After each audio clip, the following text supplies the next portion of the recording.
வணக்கம். ஒரு சாதாரண பெண்ணோட பக்தி அவங்கள எப்படி சமயபுரத்தோட சக்தி வாய்ந்த மாரியம்மனா மாத்துச்சு? இந்த கேள்விக்கான பதில தான் நாம இன்னைக்கு விரிவா பார்க்க போறோம். வாங்க, இந்த நம்ப முடியாத பயணத்தை நாம சேர்ந்து தொடங்குவோம். ஒரு பிரிட்டிஷ் அதிகாரி சுட்ட துப்பாக்கி குண்டுகள் அம்மன் மேல படும்போது பூக்களா மாறி விழுந்துச்சாம். இப்படி ஒரு கதை சொல்லப்படுது. இது எப்படி சாத்தியம்? இந்த அசாத்தியமான நிகழ்வுக்கு பின்னாடி இருக்கிற மர்மத்தை தெரிஞ்சுக்க நாம பல நூற்றாண்டுகள் பின்னோக்கி போகணும். நம்மளோட கதை நிகழ்காலத்துக்கு ரொம்ப பக்கத்துல ஒரு நடு ராத்திரியில தொடங்குது. அங்க ஒரு பழங்கால புராணத்தோட உண்மை வெளிப்பட காத்துட்டு இருக்கு. வருஷம் 1755. கண்ணனூர் கிராமம். ரமேஷ்னு ஒரு இளைஞன் அவங்க அப்பா சொன்ன ஒரு மர்மமான பெண்ண பத்தின கதையோட உண்மையை தேடி வர்றான். ஆனா பாருங்க, நடு ராத்திரியில அவனோட கார் நின்னுடுது. அப்போ அவன் தேடி வந்த அந்த உருவம் அவன் கண்ணு முன்னாடி தோன்றி மறையுது. பொழுது விடிஞ்சதும் அங்க இருந்த ஒரு பாட்டி ரமேஷ் கிட்ட சொல்றாங்க, தம்பி, நீ பார்த்தது சாதாரண பொண்ணு இல்லப்பா, அவதான் நம்ம சமயபுரத்து மாரியாத்தா.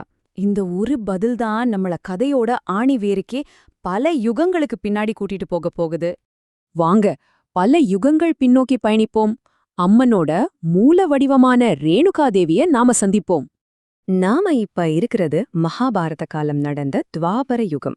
அங்க விதர்ப்ப நாட்டு இளவரசியான ரேணுகாதேவி பயங்கர சக்தி வாய்ந்த, ஆனா அதே சமயம் முன்கோபக்காரரான ஜமதாக்னி முனிவரை கல்யாணம் பண்ணிக்கிட்டு அரண்மனை வாழ்க்கைய துறந்து ஆசிரம வாழ்க்கையை ஏத்துக்கிறாங்க.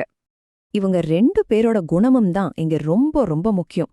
ஒரு பக்கம் ரேணுகாதேவி அசைக்க முடியாத பக்திக்கும் கருப்புக்கும் ஒரு இலக்கணம்னா, இன்னொரு பக்கம் ஜமதக்னி முனிவர் கட்டுப்படுத்தவே முடியாத கோபத்தோட மொத்த உருவம். இந்த 2 எதிர் துருவங்களோட வாழ்க்கைதான் கதையோட பெரிய திருப்பு முனியே. ரேணுகாதேவியோட பக்திக்கு ஒரு அசாத்தியமான சக்தி இருந்துச்சு.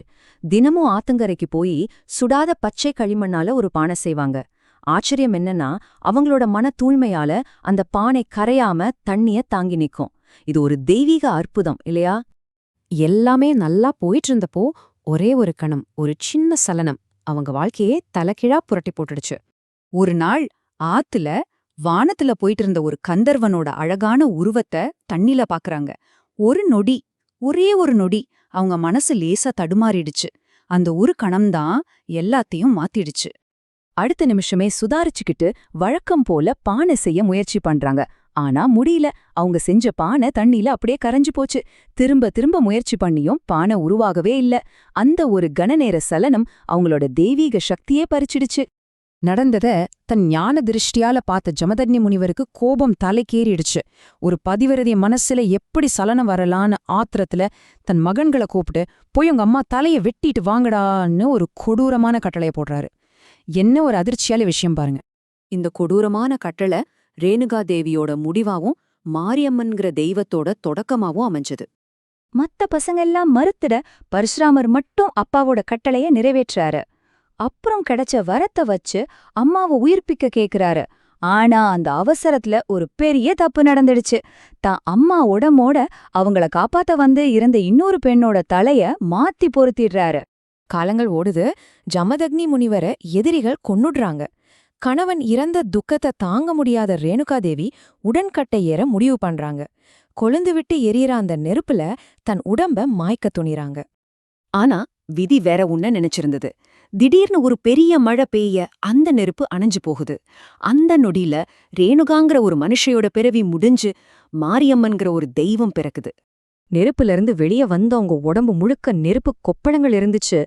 ஆடை இல்லாததால பக்கத்துல இருந்த வேப்பிலைகளையே உடையா அணிஞ்சுக்கிறாங்க. நெருப்பாலையும் மழையாலையும் புடம் போடப்பட்ட அவங்க நோய்களை, குறிப்பா அம்மை நோயை தீர்க்கிற மாரியம்மனா உருவெடுக்கிறாங்க. சரி, மாரியம்மனா உருவெடுத்த அவங்க எப்படி சமயபுரத்தோட காவல் தெய்வமா ஆனாங்க? வாங்க அத பாக்கலாம். சிவபெருமானோட வரத்தால அவங்களோட சிலைய முதல்ல ஸ்ரீரங்கம் கோயில்ல தான் வைக்கிறாங்க. ஆனா அவங்களோட உக்ரம் தாங்க முடியாம அந்த சிலைய அங்கிருந்து எடுத்துட்டு வந்து வேப்ப மரங்கள் நிறைஞ்ச கண்ணபுரம்ங்கிற ஒரு இடத்துல வச்சுட்டு போயிடுறாங்க. பல வருஷத்துக்கு அப்புறமா அந்த வழியா படையெடுத்துட்டு போன ஒரு விஜயநகர மன்னர் போர்ல ஜெயிச்சா அங்க கோயில் கட்டுறதா வேண்டிக்கிறாரு. சொன்ன மாதிரியே வெற்றி அடைஞ்சதும் தம் வாக்க காப்பாத்தி இன்னைக்கு நாம பாக்குற இந்த சமயபுரம் மாரியம்மன் கோயில கட்டுறாரு.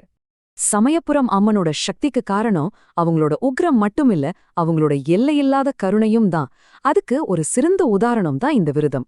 பொதுவா பக்தர்கள் தான் தங்களோட வேண்டுதலுக்காக விரதம் இருப்பாங்க.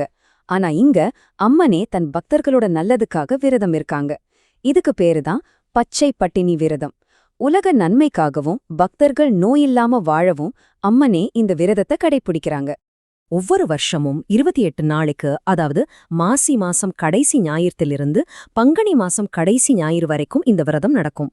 இந்த நாட்கள்ல அம்மனுக்கு சமைச்ச உணவு கிடையாது. இளநீர், வெள்ளரி பிஞ்சு மட்டும்தான் நைவேத்தியம். தம் மக்களுக்காக தானே பட்னி கிடக்கிற ஒரு தாயோட கருணைக்கு இதை விட ஒரு சிறந்த சாட்சி வேணுமா? ஒரு பெண்ணோட துயரத்துல ஆரம்பிச்சு உக்ரத்தோட வடிவமாகி இன்னைக்கு தன் பக்தர்களுக்காகவே விரதம் இருக்கிற ஒரு கருணை தெய்வமா அவங்க நிக்கறாங்க. ஒருவேளை நெருப்பால கூட அழிக்க முடியாத இந்த தன்னலமற்ற அன்புதான் சமயபுரத்தோட உண்மையான சக்தியா இருக்குமோ? யோசிச்சு பாருங்க.